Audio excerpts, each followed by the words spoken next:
All right, that's better. Ladies and gentlemen, it is finally here. We're going to be doing the PlayStation 1 challenge. We have this handy dandy board present with everything that we're going to be trying to acquire in the collection for $0 out of pocket. Now, how are we going to be doing that? The whole point of this is to go out, find items, resell them, and whatever the profit is left over is going to go into our PS1 funds.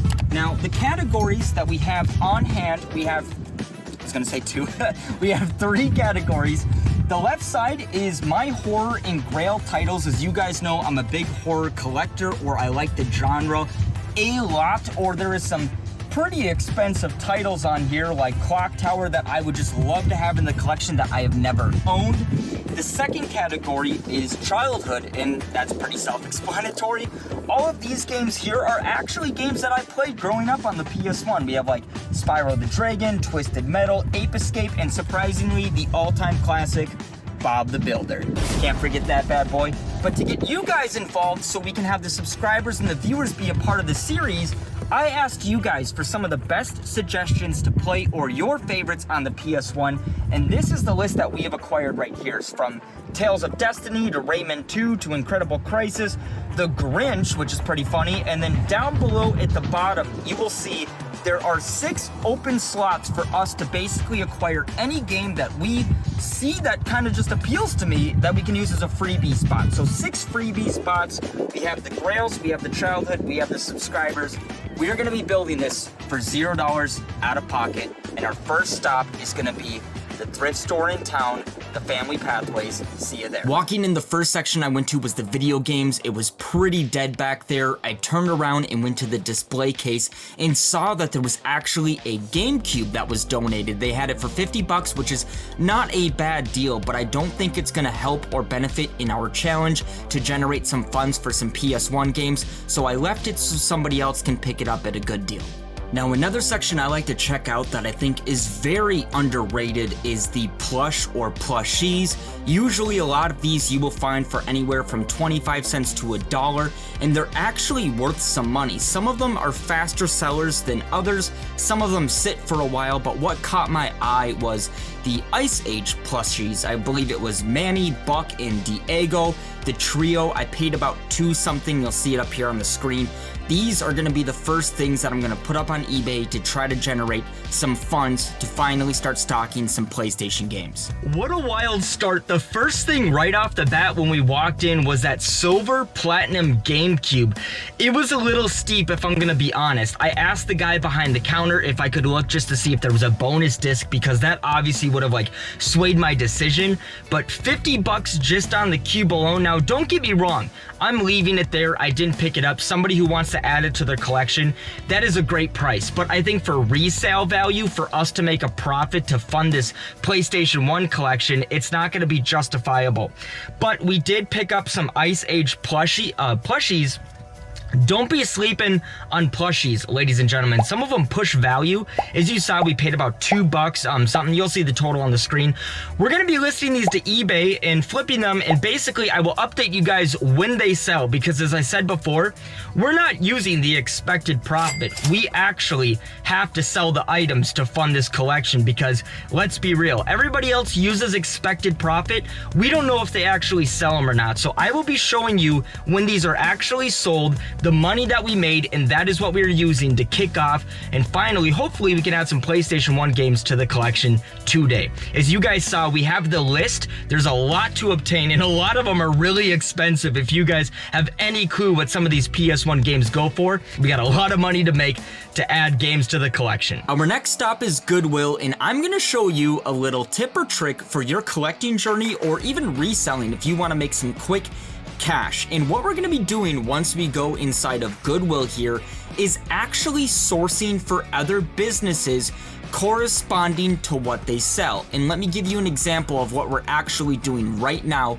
There is a record, CD, and comic shop that is in my town called Remix, and what I am doing here in Goodwill is looking for any low entry cost CDs that are pretty popular, that aren't scratched up, that people have donated, or music t-shirts that I can buy for very, very cheap bring into Remix and see what I can get for either store credit or cash on hand to make some basically quick turnaround to put into the PS1 budget without listing any of these online. Super easy, just takes a little bit of time. Walking out of Goodwill, I think the last thing you guys saw was that Star Wars tee. The back of it actually had some like weird graphic from a school or something. Even though it said 2005, I ended up passing. The Gremlins is not for the flip. I just thought this was absolutely cool. I'm a big Gremlins fan, so that's going to be going into the collection.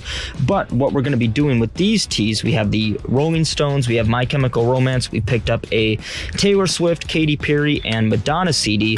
The CDs at Goodwill are $1 a piece. The shirts, as you're seeing here, are $2.99. So we got $6, $7, $8, $9 that we have invested in this. Let me show you what we're going to be doing with this stuff. Hello. Hello. All right.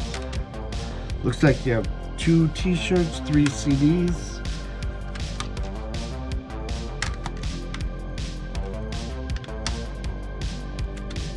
All right. Well, I could probably do $20.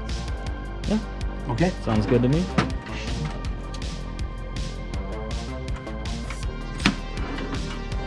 Hey, thank you. Appreciate it. Not a problem. See you soon. We are on our way right now to go and pick up a PlayStation 2 lot for $150. There's a lot of good titles in here. We should be able to add a good chunk to the PlayStation 1 profit by the time everything sells. Stay tuned. This one's going to be pretty good.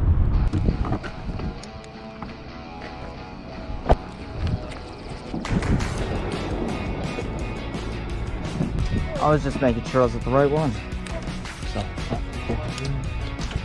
oh, yeah. All good. Dogs are cool. Might jump on sick. You want to double check? That should be 150 for you. And this was the PS2. Hi. Thank you. Yeah, so you want to add Yeah, I don't know what I'm gonna do with the accessories. I more was interested in the memory cards. And then the 2 controllers. Yeah, no, I trust you. There's some games, I don't know if that one's, yeah, that's Okay. the 3 games that I took pictures of that didn't have cases, I had cases I didn't have cases for. So I threw them out. No, and that's cool. I appreciate it. So, and yeah, if you ever part with the Nintendo stuff or whatever, that's more of what I'm after.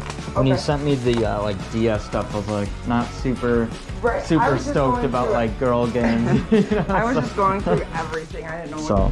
Just a quick overview of the PS2 haul. There is a lot of good titles in here, a handful of greatest hits, but a lot of black labels. I am going to be tucking away Evil Dead, A Fistful of Boomstick, and The Suffering. That wasn't in the initial shot. It's here after I tucked it to the side because we are going to be using this as a trade with Cody with a K for some PS1 games that we need today. That was a really stupid rhyme. I just had to throw it in there. So very quick breakdown on what is sold because there is a lot of items. We have spent $150. In the middle, you're seeing my Google Drive breakdown. Up top, what we've sold so far, we have accumulated $144.96 back, which actually means we are down $5.04, which we will be subtracting from our budget. But besides that, we do have remaining items left over, as I mentioned, that we will be using for trade bait, so it will all work out in the end. Just stay tuned. We got a package. This package is actually from Cody with the K. He saw the series, and I saw a post that he made on Instagram. And he has some PlayStation 1 games that we need. So basically, in return for some of the games that are on our list, so we can finally actually cross a few of them off today. So with that being said, alrighty, so at this point, this is me in post-production. I actually looked at the clip of me unboxing Cody's package and realized I did a very good job at just rambling on and not getting to the point. So to summarize, the 2 games that you saw earlier, The Suffering and Evil Dead, is what I ended up sending out to Cody in return for him to give us a black label copy of Tomb Raider for the PS1 and Parasite Eve, which is missing disc 3. We have disc 1, we have disc 2, and we will be using our budget to acquire that last disc to make it complete, but nonetheless, we're able to cross off 2 games from the list that we need. I have been itching to do this. We got Tomb Raider, so we can put a giant mark on that bad boy, which that is excessive, but it will do the job. And we'll do, oops, if I can do it straight. That is totally not. But that is it. We have 2 down. So back at home, the first one we have is Skydiving Extreme sealed for the PS1. This was given to me by Zach with the Game Room Tour. He was featured on the channel just a few weeks ago. It's kind of a nod in a way to get this series kicked off. And then adding to our collection, we have that Tomb Raider from Cody with the K alongside with Parasite Eve, which we will be completing. It's at least nice to finally have a couple games on the shelf. So I got a call from Tim at Remix, as you saw earlier where we sold him a few CDs and t-shirts, that he actually found a bundle of old games in his store that was tucked away in storage. He figured I might be interested if I swing by and maybe we can work out a deal, trading him some more items that he can actually use because his main focus is not video game items. So in return, I went to a bunch of garage sales and accumulated a bunch of popular CDs that I could find. I spent a total of $20 on these, which will bring our PS1 budget down to $4.66. So we're gonna have to build it back up.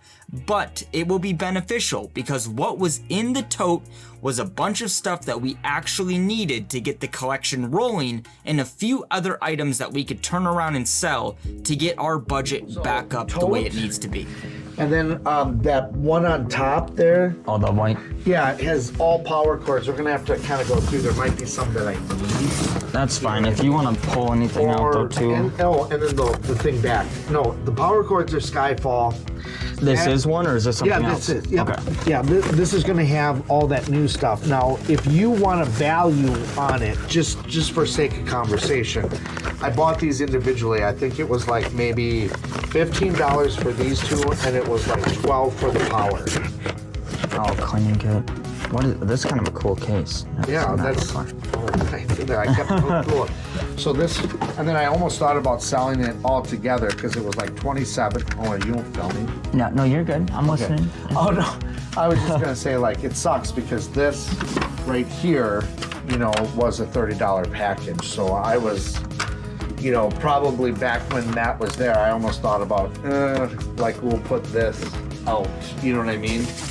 Well, also, if there's certain things you want to keep though too, I mean. No, I was just saying like it's that one right there. One of these, I think it's the discolored one, has that issue, so you can. Oh, where the it doesn't like.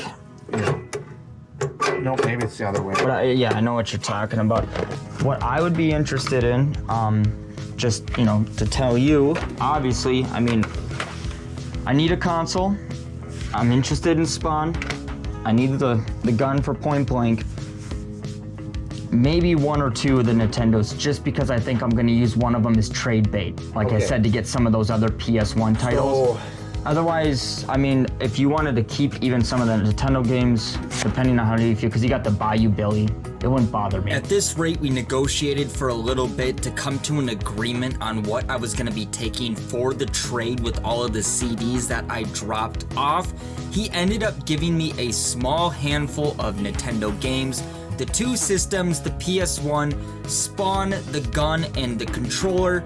You will see a little bit of the bundle upcoming here in a moment, in return for all of the CDs that I dropped off, because he sells them anywhere from about $5 to $15 depending on the artist. So we agreed that it was pretty fair on what he could turn around to sell those in store and what I could take home out of the lot for my own use. So back home from Remix, I'm going to show you what we've basically kept and the things that we have resold. Starting with the keeps, we have the Namco PS1 gun I'm going to be using for the Point Blank series. We have a PlayStation 1 console finally. I might swap it out for the original gray version. We have Skydiving Extreme Extreme, Tomb Raider, Parasite Eve, and a very sad Spawn over in the corner because we're gonna try to find the manual to make that more presentable. But not bad, basically getting these completely out of pocket. The rest of the items I slapped up on Facebook Marketplace and sold them for $160, which is not bad. I was asking $200, dropped it down $40, and finally sold it, which means we are now gonna have a PlayStation budget of $164.66, which means in episode 2, we can do a lot more damage when it comes to buying PlayStation games and finally hit up some local shops to see what they have that we can cross some more games off from our list. It's been a crazy few weeks. We have a lot more hunting to go. Stay tuned for episode 2. We finally have a good budget, which means we can hit up some local game stores and actually buy some crazy titles that we need, unless we can get lucky and find some in some bulk deals online. Otherwise, thank you guys. Stay tuned for part 2.